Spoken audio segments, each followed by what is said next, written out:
This painting here is done on a land grant from Oklahoma Indian Territory. I like to use the papers that would have been around at the same time in the same areas that this would have been done on.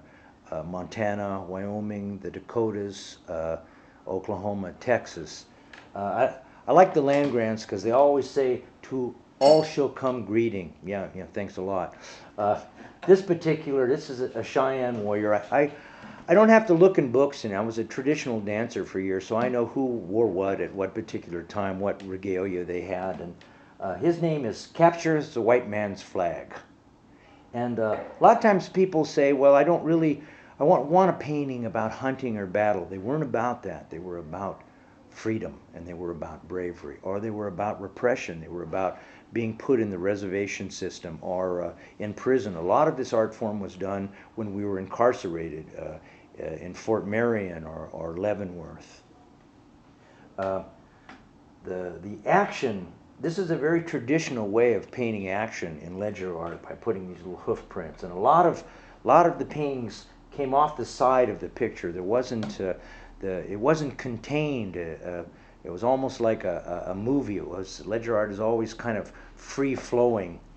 The medium I use is pen and ink and watercolors, basic watercolors like you had when you were a kid and went to elementary school. I actually go back and I try and look for watercolor sets that are pre-1960s because the colors actually kind of changed around that time. So I'll go look in old antique stores, and a lot of this art was done in crayon and colored pencil.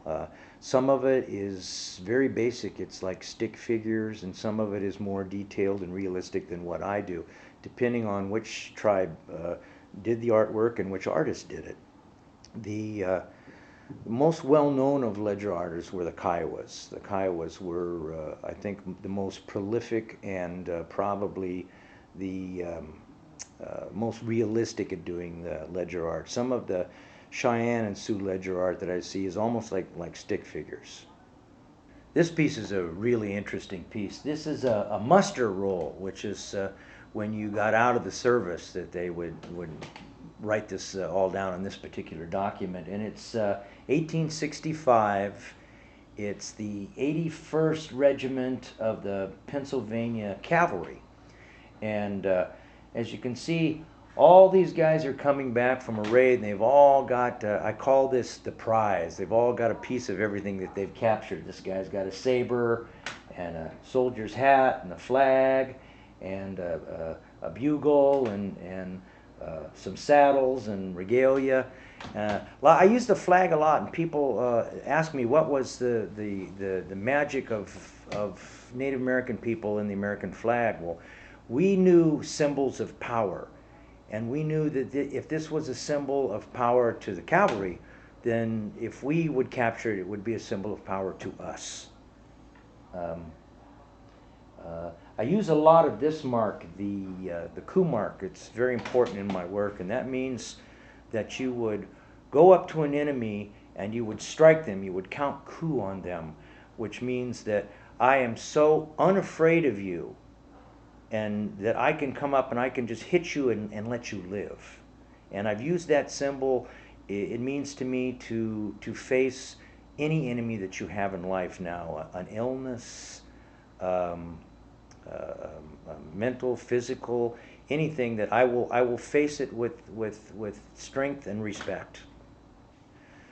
This is an interesting piece. I like to use a lot of the maps. I call this one Lords of the Plains. Because I'm fascinated by these imaginary borders that were put here by the people that came over from Europe.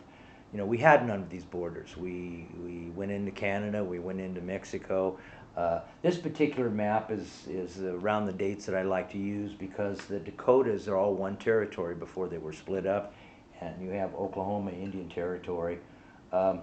These are, again, Cheyenne. You know, I do Cheyenne, I do Lakota, I do Crow, and Comanche ledger art.